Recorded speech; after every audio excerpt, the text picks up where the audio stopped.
herald could go through the town announcing time for prayer. He says that you must make Christians stop every day and pray together wherever they are.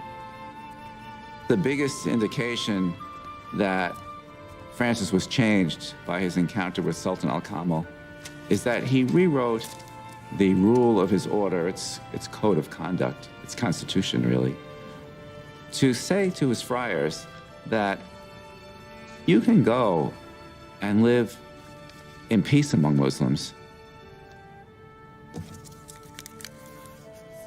You could not have a saintly figure who is willing to see the goodness in non-Christians.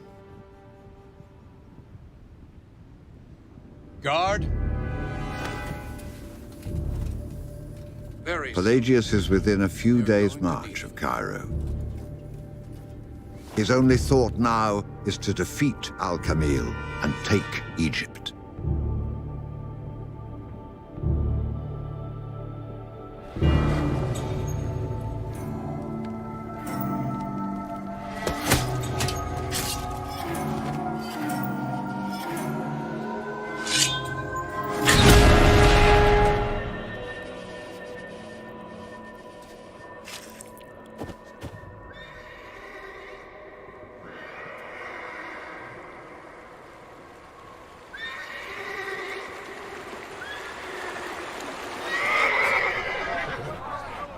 The Crusaders thought that they got it made. They were marching towards Cairo. What could stop them now?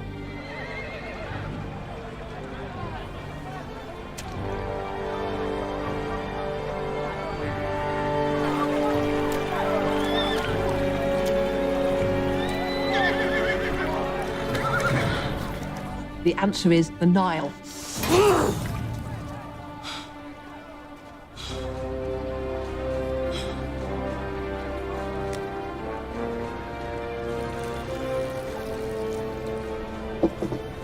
The Nile is rising, and they've made camp here on the floodplain.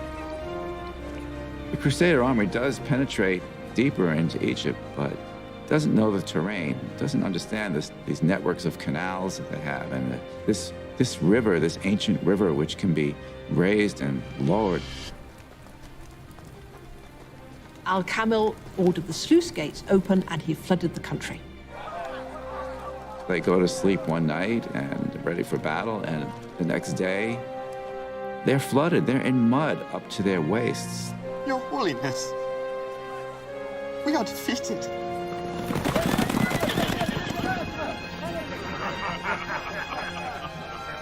This is it. They've left us no choice. And you know it. All the generals told him, let's go for the kill.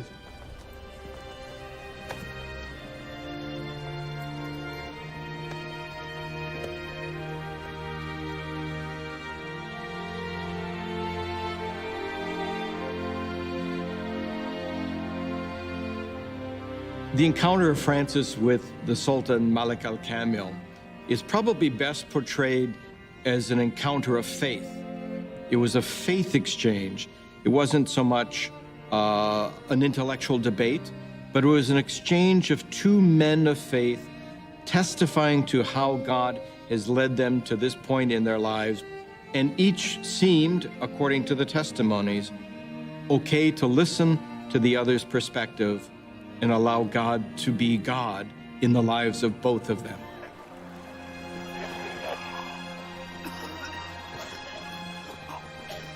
Surrounded by the floodwaters, they must have been going down like flies with plague and all the problems that you have when I've got a large army camped out on flooded ground.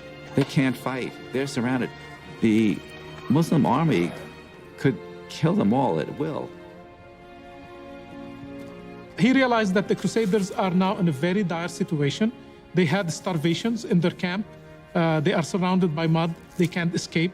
So he orders 50,000 loaves of bread sent to them every day and 1,100 bushels of barley for the animals.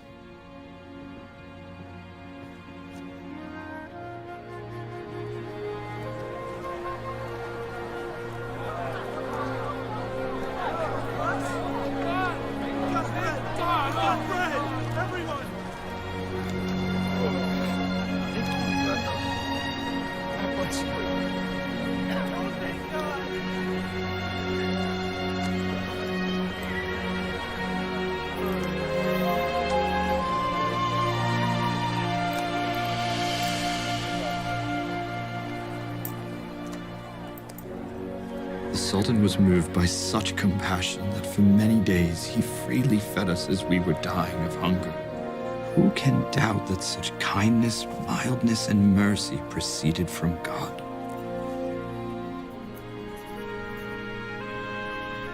Francis wants, once again, to write. He writes what we call the praises of God. He names the attributes of God that he's giving praise for. And he says things like, you are mercy, you are forgiveness, you are compassion. What's remarkable about that is that it's the very way that Muslims invoke the 99 beautiful names of God. The 99 names of God are attributes of God. For example, the merciful, the compassionate, are the qualities embodied by God, are the ways in which God interacts with creation. And Muslims recite and meditate upon these divine names as a means of self-transformation. The Crusaders surrendered control of Damietta and returned to Europe. Pelagius' dream of conquering Egypt was over. A few years later, he lost another war against the Christian king who refused to send troops to the crusade. Shortly after that final defeat, Pelagius died. Oliver of Paderborn returned to Germany, never again taking up the trade of war. John of Brienne gave his wealth to the Franciscan order. He was buried wearing the simple robes of a friar. Al-Kamil's act of humanity marked the beginning of the end of the terrible period of conflict known as the Crusades. People are less anxious to sign up for crusading.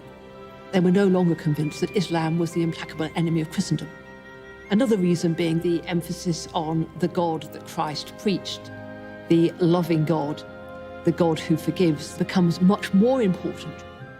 You are love. You are charity.